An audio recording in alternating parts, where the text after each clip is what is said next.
আমাদের জীবনটাই অদ্ভুত। কখনো বৃষ্টির মতো এমন ঝড় বৃষ্টি, আবার কখনো এই পাতার মতো রঙিন, আবার কখনো এই যে কচু পাতাগুলো যেমন নিচের দিকে খেয়ে ফেলেছে, ঠিক তেমন। জীবনের কোথায় যে কখন কিভাবে ঝড় বৃষ্টি রঙিন ক্ষত হয় সেটা আসলে বলে বোঝানোর মতো না। যখন যার সাথে ঘটে শুধুমাত্র সেই বোঝে বা সেই অনুভব করতে পারে বা সেই মুহূর্তগুলাই জানে যে কেমন চাই। আসসালামু আলাইকুম, আমি নাজমিনারা। আপনারা দেখছেন নাজমিনারা ব্লগ। নাজমিনারা ব্লগের পক্ষ থেকে আপনাদের সবাইকে জানাই স্বাগতম। কাছে এবং দূরে, দেশ এবং দেশের বাহিরে যারা আমার ভিডিওটা দেখছেন, আশা করছি আল্লাহর অশেষ রহমতে আপনারা সকলেই ভালো আছেন। আমিও আলহামদুলিল্লাহ আপনাদের সকলের দোয়াই ভালো আছি। সকালবেলা খুব ভোরে ঘুম থেকে উঠেই চা আর মুড়ি দিয়ে নাস্তা করেছি। কিছুটা মুড়ি সাইডে দিয়েছি, এগুলা কিন্তু মুরগিতে খুব সুন্দরভাবে খাচ্ছে। আমি যখনই সকালবেলা বিশেষ করে চা খাই, নাহলে অন্য কোনো খাবার খাই, চাটা খুব কমই খাওয়া পড়ে। এই যে ব্রাল, ওও খাচ্ছিল, আমি আবার কিছুটা ভাত তরকারি দিয়ে মাখায়া এ পাশে ছিটাই দিছি। এই ব্রালটা খাচ্ছিল, দেখতেছিলাম অনেক ক্ষুধার্ত। তো আমি না যখনই খাইতে বসি, বিকাল সকাল দুপুর, মানে যে কোনো কিছু খাই, দেখি একটা না একটা পশু পাখি আমার সাইডে আছে। তো আমিও না তাদেরকে খাবার দিই, আর ওদেরকে সঙ্গে করে আমার না দিনটা খুব ভালোভাবে কেটে যায়। এই যে গাছপালা, পশু পাখি, এই তো নিজের কাজকর্ম, এই তো সংসারের টুকিটাকি কাজ, এগুলা দিয়েই আমি আমার দিনটা পার করি। দেখা যাচ্ছে এগুলো করতে করতে অন্য কিছু করা বা ভাবার সময়ই পাই না। সকালের আশিবাসি কাজ সেগুলো তো আর অভাব থাকে না।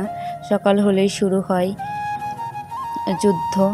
জীবন মানেই তো যুদ্ধ, আর গ্রাম মানে তো আর একটু বেশি। গ্রাম হোক বা শহর হোক, জীবন মানেই যুদ্ধ, এটা সবার ক্ষেত্রে, বিশেষ করে গৃহবধূদের ক্ষেত্রে বা হাউস ওয়াইফদের ক্ষেত্রে। একজন গৃহবধূ বা কিংবা একজন হাউস ওয়াইফ, তার উপরে কিন্তু একটা পুরো সংসারের দায় দায়িত্ব পড়ে, বা সে কিন্তু সব কিছুর দায়িত্ব মেনটেন করার চেষ্টা করে। যদিও এতটা দায় দায়িত্ব এখনও আমার ঘাড়ে পড়েনি, আলহামদুলিল্লাহ।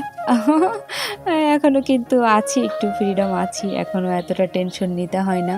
কারণ শ্বশুর শাশুড়ি এখনও খুব ইয়াং আছে এবং সুস্থ আছে, ভালো আছে, আলহামদুলিল্লাহ। আপনাদের সকলের দোয়ায় তারাই সব কিছু বোঝে। আমার যতটুকু এই তো খাওয়া দাওয়া, টুকটাক কাজকর্ম করা, এটাই করি, বিন্দাস লাইফ। কোনো কিছু নিয়ে আমি একটা সময় আপসেট করতাম, মানে আপসেট হইতাম, এখন আর আপসেট হই না। কারণ আল্লাহ যখন চাইবে তখন আমাকে ঠিকই দিবে। আমার কপালে যদি ভালো কিছু থাকে, তাহলে সপ্তম আসমানের চূড়ায় থাকলেও আমি সেটা পাবো, এটা আমি খুব বিশ্বাস করি। আর আমার কপালে যদি ভালো কিছু না থাকে, আমি তাহলে সেটা হয়তো বা আমার জিহ্বার কাছে থাকলেও আমি পাবো না। এটা আমি মনে প্রাণে বিশ্বাস করি, মানি। এটা হচ্ছে ভাগ্য। বিধাতা আমার কপালে যা লিখে রেখেছেন সেটা তো অবশ্যই হবে।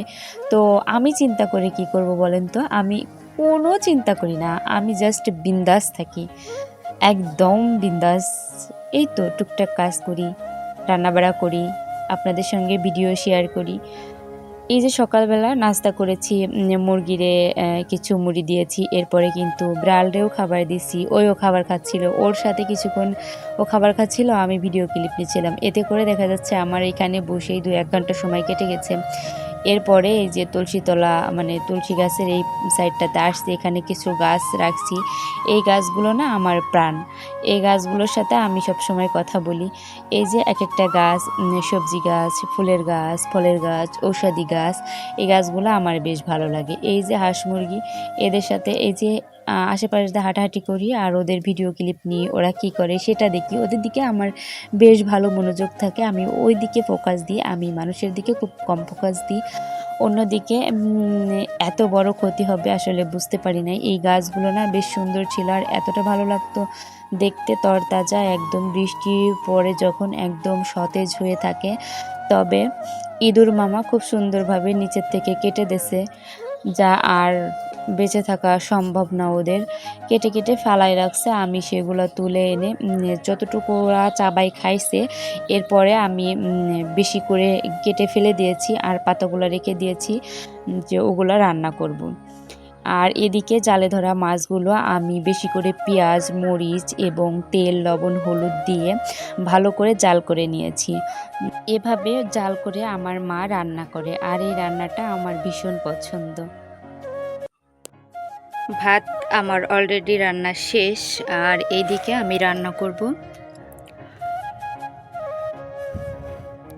একদম জালে ধরা টাটকা মাছ। এভাবে পোড়া পোড়া করে জাল করে নিয়েছি। এইটা দিয়ে রান্না করলে বেশ মজা লাগে। আসলে ভাজা মাছের টেস্টটা আলাদা আর কাঁচা মাছের টেস্টটা কিন্তু আলাদা। তবে সবথেকে সুখবর এবং ভালো বিষয় হচ্ছে এগুলা কিন্তু জালে ধরা, মানে নিজেদেরই। আর এগুলা হচ্ছে বাড়িরই তরকারি, দুধকচুর ডাগো, কচুরমুখী, আলু, এ দুটো কিনা। আর এই যে পুঁই শাক, এই পুঁই শাকটা কিন্তু আমাদের জাংলার। তো সব কিছুই প্রায়, ওই যে একটা ধুন্দুল আছে, তারপরে হচ্ছে পাঁচমিশালি মাছ, পাঁচমিশালি সবজি, সবই কিন্তু বাড়িরই। তো আলহামদুলিল্লাহ পাঁচমিশালি সবজি এবং পাঁচমিশালি মাছ দিয়ে রান্নাটা করে নিব আজকে। এ ধরনের সবজি আর এই ধরনের মাছ না খুব মিষ্টি আর অনেক মজা। আসলে যারা গ্রাম বাংলাতে থাকে, যারা এ ধরনের টাটকা মাছ খায়, তারা কিন্তু জানে এবং বুঝবে যে এই মাছগুলোর কি পরিমাণ স্বাদ। আর এই যে একটু পোড়া পোড়া করছি, নিচ দিয়ে লালচে লালচে হয়ে গেছে, এটা কিন্তু অত্যন্ত স্বাদ, একদম টাটকা ফ্রেশ। আবার এই যে নিচ দিয়ে একটু পোড়া পোড়া করছি, ভাজি নাই, এটা কিন্তু খুব টেস্টি। এই জন্য একটু বেশি করে দেখাই দিলাম। সাথে কিন্তু পুঁই শাক আছে, দুধ কচুর ডাগো, কচুরমুখী, আলু, ধুন্দল, সব কিছু মিলায় অসাধারণ টেস্টটা। সকাল থেকে রান্না পর্যন্ত থাকে যত ঝামেলা। সকালে আসি, বাসি কাজকর্ম, নাস্তা করা, নিজে ফ্রেশ হওয়া, কিছু সময় ইবাদত করা, এরপরে আসি রান্না গুছিয়ে রান্নার জন্য।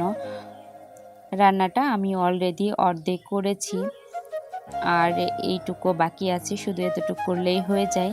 তবে দুঃখজনক বিষয় হচ্ছে আমি পুরো রান্নাটা যে ভিডিও করেছিলাম সেটা কিভাবে যেন ডিলিট হয়ে গেছে, নাকি ভিডিওটাই হয়নি, আমি বুঝতে পারি নাই। তবে ভিডিওটা আর করতে পারি নাই। তবে আপনাদের সঙ্গে একটা বিশেষ জিনিস শেয়ার করি, সেটা হচ্ছে আপনারা কে কে আমার মতো কড়াইতে ভাত খান। তরকারি রান্নার শেষে তরকারিটা তুলে নিয়ে এরপরে আমি কড়াইতে ভাত খাচ্ছিলাম। এটা আমার কাছে ভীষণ মজা লাগে। যখন বাড়িতে কেউ না থাকে তখন আমি মাঝে মাঝে খাই। আসলে আমার কাছে অনেক পছন্দ, অনেক ভালো লাগে। আর এদিকে এই যে কখন যে ঝড় বৃষ্টি শুরু হয়ে যায় জীবনের মতো। আজকে সকাল থেকেই সারাদিন তেমন একটু একটু করে বৃষ্টি আসছিল। সকালবেলা আবহাওয়াটা বেশি একটা ভালো ছিল না, এরপরে দুপুরবেলাতে একটু আসছিল। আবার এই যে মানে 11টার দিকে আসছিল, আবার এই যে দুপুরবেলা একদম দুপুরে একদম ভর দুপুর গোসল করব এমন টাইমে এমন বৃষ্টি শুরু হয়েছে, কি একটা অবস্থা। যাই হোক, তবে বৃষ্টিটা যে আসছে আমার কাছে ভীষণ ভালো লাগছে আজকে। আর আমি বসে বসে আমি বৃষ্টি দেখতেছিলাম। বৃষ্টিতে ভিজলে আমার সমস্যা হয়, অলরেডি গরমের কারণে আমার ঠান্ডা লেগে গেছে। এখন আর আমার খুব ভয় হয়, কারণ ঠান্ডা লাগলে কথা বলতে সমস্যা হয়। অলরেডি গলা দম বন্ধ হয়ে আসার মতো এরকম গলা দেবে যায়। আর এই যে এইদিকে বৃষ্টি থামার পরে এই পাখিগুলা খাবার খাচ্ছিল। প্রথমে একটা পাখি, এরপরে দেখি আরও একটা পাখি এসে নামছে। এগুলা কিন্তু ঘুঘু পাখি, দেখতে না ভীষণ ভালো লাগে। আমি সারাদিন এদের সঙ্গেই কিন্তু সময় কাটাই। সবাই ভালো থাকবেন, সুস্থ থাকবেন, আল্লাহ হাফেজ।